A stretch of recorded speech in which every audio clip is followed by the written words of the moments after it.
বাগানের ভিতরে একটু জল কমলো কোনো রকমে, এই কটা দিন তো জল জমেই আছে বাগান। নমস্কার বন্ধুরা, সঙ্গীতার সংসারের কাছে দূরে সকল দর্শক বন্ধুদের স্বাগত জানাই। আশা করি সবাই ভালো আছেন। আপনাদের পারিবারিক সুস্থতা কামনা করে আরো একটি নতুন পর্ব শুরু করছি। এখন তো বাগানে এসেছি একটা গামছা আর একটা ছুরি আর সঙ্গে একটা চুবড়ি নিয়ে। আসলে বাগানে তো এই কটা দিন ঢোকাই হয় না বৃষ্টির জন্য, তো গাছে ঢেঁড়স হয়েছে, শসা হয়েছে, অবশ্য খুবই স্বল্প, কিন্তু তুলে নিতে হবে। কটা কচুর ফুলও হয়েছে, তো বাগানে ঢুকবো যখন তখন সব কিছু তুলে নেবো এক মাথা দিয়ে। যে কটা কি ওঠে ছোট খাটো পর্বটা দেখতে থাকুন। আর যারা নতুন দেখছেন তারা প্লিজ আমার চ্যানেলটিকে সাবস্ক্রাইব করে পাশে থাকবেন, বন্ধু হবেন, এগিয়ে যাওয়ার অনুপ্রেরণা দেবেন। আশা করছি পর্বটা ভালো লাগবে। পর্বটা ভালো লাগলে একটু লাইক কমেন্ট শেয়ার করে বন্ধুত্বের হাত বাড়িয়ে দেবেন। তো গামছাটা নিয়ে এসেছি, আসলে বাড়ি থেকে যে গামছাটা এনেছিলাম, এই যে গামছাটা একটু শাড়ির ওপরে আর জড়িয়ে নেবো, কারণ কচু বাগানে ঢুকলে তো কচু গাছের আঠা শাড়িতে লেগে যায় আর দাগ হয়ে যায়। তো এই গামছাটা এখন জড়ি নিয়ে আর বাগানের ভিতর ঢুকবো। জানি না কতটা কি উঠবে, তবে নিজেদের বাগানের জিনিস তো, সে যাই উঠুক, একটা উঠুক আর দুটো উঠুক, সব কিছু তুলে নেবো।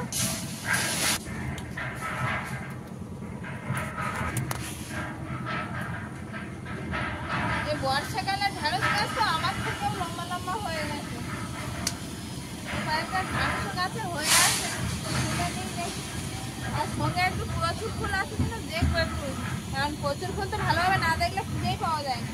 কলা গাছ গাছে একটা ফুল হয়েছে, যে বড় ফুল, কলা গাছ গাছটা অনেকটা বড়, তো ওই জন্য বড় ফুলই হয়েছে, তাই না? দেখাচ্ছেও বেশ সুন্দর, কিন্তু বলো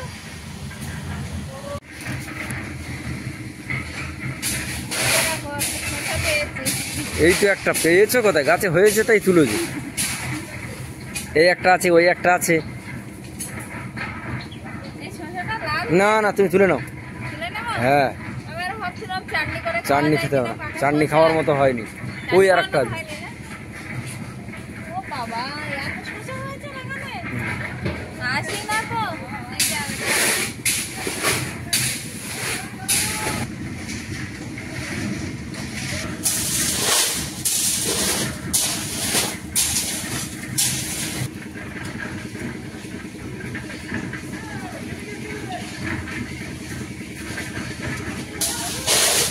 নাও, যে কোনো একটা নিলে হয়ে যাবে।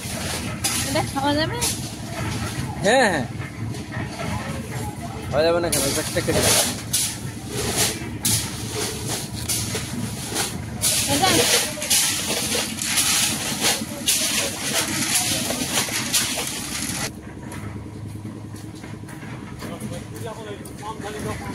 এ বাগানে এসেছিলাম, এ বাগান থেকেও কয়েকটা ফুল তুলে নিয়েছি, তো বাড়িতে গিয়ে দেখাচ্ছি কতটা কি তুলেছি। আর সঙ্গে কালো কচুর ডাক দুটো কেটে নিয়েছি। এই দুটো একটু চিংড়ি মাছ একটু এনেছে বাজার থেকে, তো রসা রসা করবো একটু। কচু শাক খাওয়া হয় না অনেকদিন প্রায়, আর কালো কচু শাক খেতে বেশ সুন্দর লাগে, মিষ্টি মিষ্টি লাগে, তো কেটে নিয়েছি। এখন বাড়ির দিকে যাবো, গিয়ে আর রান্নার কাজে হাত দেবো।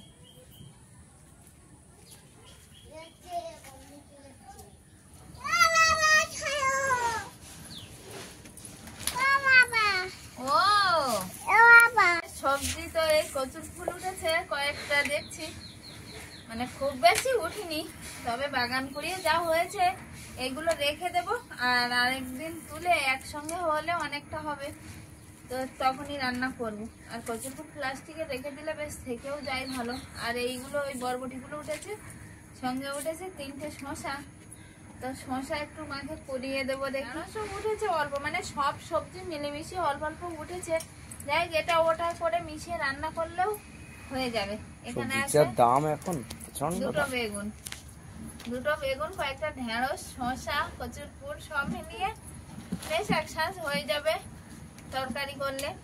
আর এদিকে কিন্তু এই যে আমার থেকে লম্বা লম্বা কচু শাকের ডাঁটা, তো কচু শাকের ডাঁটাগুলো একটু কেটে নেব, কারণ অনেকদিন কচু শাক খাওয়া হয় না। ওই থেকে বাবা বললো একটু কচু শাক করো না আজকে, তো ওই জন্য কচু শাক করবো বলে এই কচু শাকের দুটো ডাঁটা নিয়ে এসে, আর বড় বড় ডাঁটা তো দুটো ডাঁটাই হয়ে যাবে। তো কচুর পাতাগুলো কত বড় বড় দেখো না, যাই হোক, বাজার থেকে মাছ নিয়ে এসছে। চিংড়ি মাছটা আমি আগেই কেটে নিয়েছিলাম, চিংড়ি মাছটা কাটা আছে। আর আরেকটা মাছ পরে নিয়ে এসছে, মানে একবার বাজারে গিয়ে বললো চিংড়ি মাছ ছাড়া হবে না, কিন্তু পরে বাজারে গিয়ে দেখা গেলো আরেকটা মাছ নিয়ে এসছে। তো কি মাছ নিয়ে এসছে আমি দেখাচ্ছি। এই যে প্লাস্টিকে আছে, এখন আমিও দেখিনি যে কি মাছ আছে। কাঁটা নাকি? হ্যাঁ তো, এটা কি মাগুর মাছ? দেখে বলো তো কি মাছ। কান মাছের মতো মনে হচ্ছে তো। ও বাবা, কত বড় মাগুর মাছ! এত বড় মাগুর মাছ তুমি কি দেখেছো এর আগে? না না, সত্যি আমি এত এত বড় মাছ আগে কোনোদিনই দেখিনি। সত্যি সত্যি অনেকটাই বড় মাছ। মাছটা কতটা ওজন তুমি জানো? না তো। 418 গ্রাম ওজন একটা মাগুর মাছে? একটা মাগুর মাছ। আর এটা কিন্তু দেশি মাগুর, এটা হাইব্রিড না। দেশি মাগুর। কি সুন্দর মাগুর মাছ, বাবা রে! এত বড় মাগুর মাছ আমি কোনোদিনই দেখিনি, সত্যি সত্যি। আর মাছটা বেশ টাটকাও আছে, মানে মরে গেছে কিন্তু টাটকা আছে। জালে পড়েছে। জালে পড়েছে? জালে এত বড় মাছ পড়েছে? মানে বেঁধে গেছে হাওয়াই জালে? হ্যাঁ, তখন একটু একটু নোট ছিল আমি যখন নিয়েছিলাম। তাই? হ্যাঁ, ও লোক তাড়াতাড়ি করে চলে যাবে, আমার চেনা পরিচিত লোক, বলে দাদা মাছটা তুমি নিয়ে যাও। না না, সত্যি ভালো মাছ। এই মাছ কেনা তো বেশ লাভজনক, কারণ কোথাও বাদ যায় না, এর ভিতরে ময়লাগুলো না, বাদ করে লাভজনক দিলে হচ্ছে, আমি কালকের মাছ কিনে এনে খাওয়ার সময় বড্ড খারাপ লাগছিল। হ্যাঁ সত্যি। ধরো মাও খেলো না, দেখলাম মা হয়তো ভালো লাগেনি বা মার খাতে ইচ্ছে করছে না, সেটা হতে পারে, কিন্তু কাঁটা বলে আমি আরো জিজ্ঞেস করলাম। ঐশিকা অলিভিয়া খাইনি, আমি বললাম ওদের দিকে তাকিয়ে একটু ভালো মাছ অন্তত নিয়ে যাই, যাতে ওটা খেতে পারে।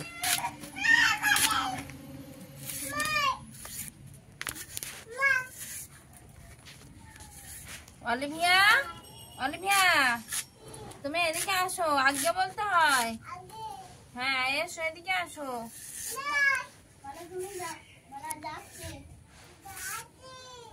তা আসো।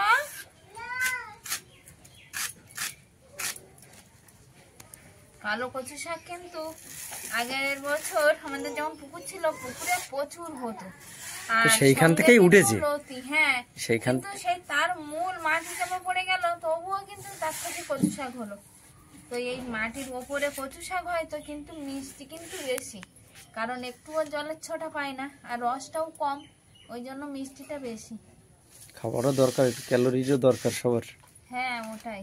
এখন নিয়ে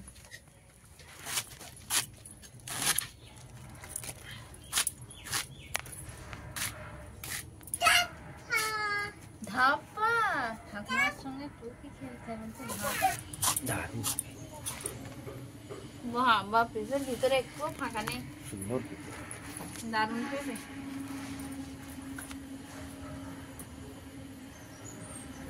পেঁপেটা দেখতেও সুন্দরী, কেমন পেঁপের যে ধরন, সেই পেঁপেরই মতো একদম। অনেক পেঁপে আছে মানে যেমন হেঁকা মেকা টেরা, কিন্তু মানে ছবিতে দেখে যেটা অভ্যস্ত সেরকম না। সেরকমই পেঁপে, ওটাই। পেঁপেটার আওয়াজ শুনতে পাচ্ছ? দারুণ আওয়াজ, দারুণ আওয়াজ হচ্ছে। যে পিঁপে কুমড়ো যেগুলো শব্দ হবে সেইগুলোই সবচেয়ে ভালো ভালো হয়। হ্যাঁ ওটাই বলে সবাই। ছোট পেঁপে কিন্তু মানে পারফেক্ট, পোক্ত হয়েছে, আবার দানাও কম ভিতরে, সমস্ত দিক থেকে পেঁপেটা সুন্দরী একদম। তার সুন্দর পেঁপে দিয়েই মাগুর মাছটা রাখবো, সবাই ভালো খেতে পারবে নাকি? হ্যাঁ হ্যাঁ, এরকম একটা মাছ হ্যাঁ যে কোনো লোকের পক্ষে জলের থেকে ধরে নিয়ে আসা সম্ভব হবে না। হ্যাঁ, সে তো ঠিক, মানে এ মরে গেছে বলে, এর জ্যান্ত থাকলে গায়ে কতটা শক্তি ধরবে, তো হচ্ছে দেখো না। অলিভিয়ার দিদি তো ঘরের ভিতরে দুষ্টুমি করছে দুজন।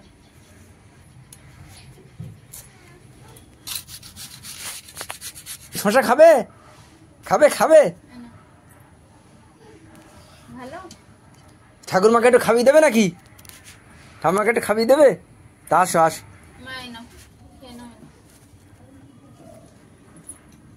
মাছে হাত দিয়েছিলাম, দিয়ে আবার ধুয়ে শশাটা করে দিলাম। এবার আবার মাছে হাত দেবো, কারণ মাছটা কাটা হয়নি, আগে দেখিয়েছিলাম। দেখি আর হাত ধুয়ে আর সবকিছু করে নিলাম, কাটাকুটিও হয়ে গেছে। এদিকে সবজি যা রান্না হবে, একটা হাতে কচু শাক হবে আর আরেকটা হবে পেঁপে। আর এবার মাছটা কেটে নেব। বড় মাছ, আনন্দেরও একটা ব্যাপার, খুব ভালো লাগছে। এরকম জায়গা দিয়ে কাটবো, কোনোদিন আমি এত বড় মাছ দেখিনি।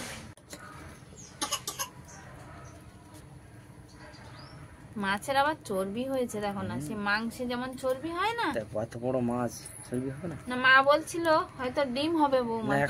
এখন আর ডিম হওয়ার সময় নেই।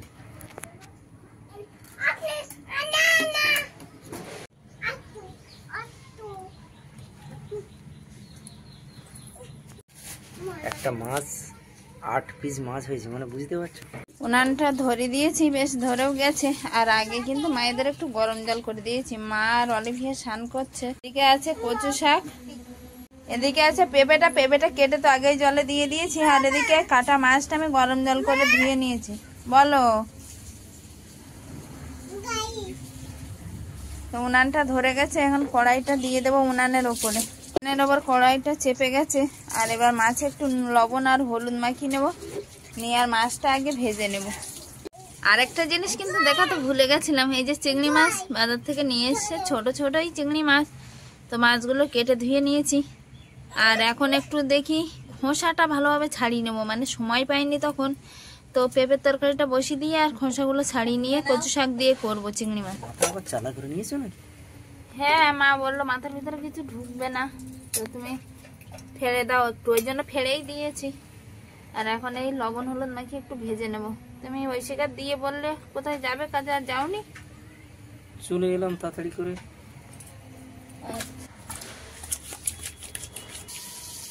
অনেকদিন পরে উনান ধারেই রান্না করতে চলে আসলাম, গ্যাসেই তো সর্বক্ষণ করা হয়। তো আজকে সব গুছিয়ে নিয়েছি। আর ওই শিকাও চলে গেছে স্কুলে, মায়েরও স্নান হয়ে গেছে, ওই জন্য আমি উনানেই দিয়ে দিয়েছি। তো এখানে রান্নাটা করবো। আর এখন মাছটা ভাজা চলছে, মাছটা ভাজা হয়ে গেলে আর কচু শাকের তরকারিটা করবো।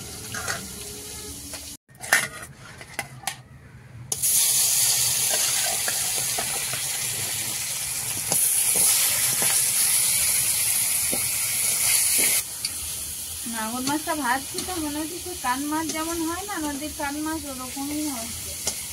তেলে ফাটছে আবার, মানে পুরো বেশ মাছের পিসগুলোও করা হয়েছে।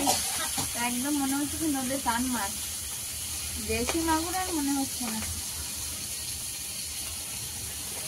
মাছগুলো সব ভাজা হয়ে গেছে, হাত তুলেও নিচ্ছি। আর এবার দেবো পেঁপের তরকারি। আসলে পেঁপেটা ঠান্ডাও তরকারি, আর মাগুর মাছটাও তো স্বাস্থ্যের পক্ষে খুবই ভালো। তো মায়ের জন্য, আমাদের জন্য, সবার জন্য একসঙ্গে আজকে তরকারি হচ্ছে। তো পেঁয়াজ কুচি আর ফোড়ন দিয়ে দেবো তেলে। আর আগে পেঁয়াজটা ভেজে নেবো ভালোভাবে।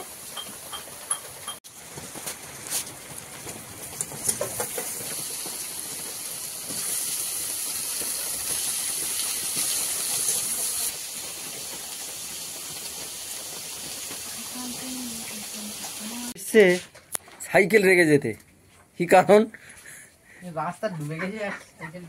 রাস্তা ডুবে গেছে, বেড়ার দিকে রাখো। তোমার বাবাও রেখে গেছিল কালকে রাত্রিরে। রাস্তায় সাইকেল ঢোকানো যাচ্ছে না। যাই হোক, তুমি রেখে যাও, বেড়ার গায়ে রেখে যাও। কখন নেবে? কালকে সকালবেলা। ঠিক আছে। চান্দান করো নাকি? হ্যাঁ, কেন বাড়ি যেতে হবে? কেন ওষুধ খেতে হবে আবার? থাকো, দুপুরবেলা যাবে কেন? চান করে গেছে ফুল তুলতে, আর দায়িত্ব দিয়ে গেছে আমার যে তুমি মাছটা অন্তত তরকারিতে দিয়ে দিও। সাথে সাথে অলিভিয়া পাশের বাড়ি ছিল, ওকেও নিয়ে আসবে, ফুল তুলে এসে পূজা দেবে। আমি তো তরকারিতে মাছটা দিয়ে দেবো। বাকিটা আমি বুঝতে পারছি না কি পরিস্থিতি হয়ে আছে। তো তরকারিটা ফুটে গেছে, আর তরকারিতে মাছটা আমি দিয়ে দেবো। তরকারিতে মাছটা আমি দিয়ে দিলাম, বাকিটা ও পূজা দিয়ে এসে বুঝবে।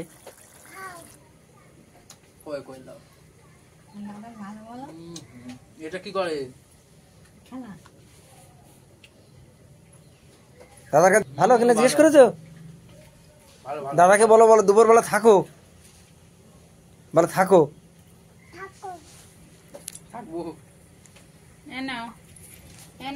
অলিভিয়া। আমি তো অর্ধেক রান্না করে আর একটু স্নানে গেছিলাম, স্নান করেও চলে এসেছি। আর অর্ধেক দায়িত্ব কিন্তু দিয়ে গেছিলাম একজনের উপরে, পালনও করেছে দেখছি, কারণ মাছগুলো দিতে বলেছিলাম, তো মাছগুলো দিয়ে দিয়েছে আর তরকারিও প্রায় হয়ে এসছে।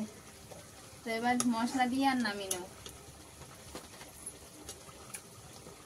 আসলে এই সময় স্নানটা না করে আসলে অলিভিয়া ঘুম পেয়ে যাবে, কারণ আজকে অনেক সকালে উঠেছে তো।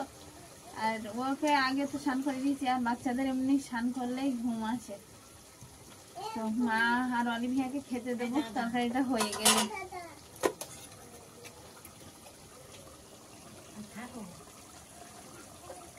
তবে তুমি যে এই গুঁড়ো এনে দিয়েছো না, আমার খুবই উপকার হয়েছে এই সময়টা। আমরা মনে হয় এই ক বছরে এই প্রথমেই গুঁড়ো মশলা ব্যবহার করছি বলো। কোনোদিন মানে এমনকি আমার প্রেগনেন্সির সময়ও কোনোদিন এরকম গুঁড়ো মশলা ব্যবহার করিনি, প্রতিদিনই বাটা মশলা ব্যবহার করেছি। তবে এই প্রথম কোনো সময় একটা কোনো পরিস্থিতি আসলো যে গুঁড়ো মশলা এইরকম খারাপ পরিস্থিতি হয়নি। না, এরকম খারাপ পরিস্থিতি আগে কোনোদিন হয়নি, সত্যিই তাই। সে প্রেগন্যান্সিতে রেগুলার করতে করতে একটা রেগুলারিটি থেকে গেছিল, সমস্যা হয়নি। কিন্তু এখন আর পেরে উঠছি না।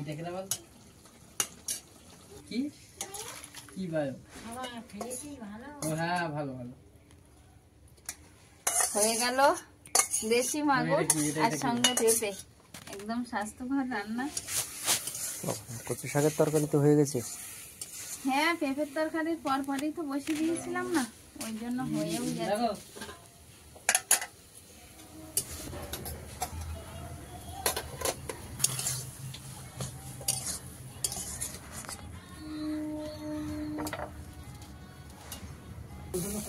কচু শাকটা হয়ে গেছে, আর মাছ ভাজার থালা যেটা ছিল সেই থালাই ঢেলে নিলাম। এদিকে কচু শাক আর চিংড়ি মাছ, আর এদিকে হয়ে গেছে মাগুর মাছের তরকারিটা। তো মা আর অলিভিয়ার বাবা খেতে বসে গেছে, আর অলিভিয়াও এদিকে আছে। কি করছো? তুমি তরকারি দেবে সবাইকে? দাও তো বাবাকে একটু তরকারি দিয়ে দাও। হ্যাঁ, চামচে করে বাবাকে একটু তরকারি দিয়ে দাও তো, দাও। অলিভিয়া বাবাকে তরকারি দিচ্ছে কেমন করে, দাও। উঠছে না, হাতে হাতে একটু দাও, আমি তুলে দিই। ওই দেবে। হ্যাঁ দাও, বাবার থালে দাও। ওই তো আচ্ছা, তুমি এবার খাবে? তুমি ভাত খাবে এবার? মামাম দিয়ে ভাত খাবে? আজকাল কিন্তু মামামে কাঁটা নেই, অলিভিয়া খেতে পারবে। কি সোনা, কোথায় তুমি? আসো। মাছ কেমন লেগেছে? মাছ এখনো খাইনি, দাঁড়াও নাকি। আসো অলিভিয়া, তুমি আসো, তুমিও খেয়ে নাও। আসো অলিভিয়া।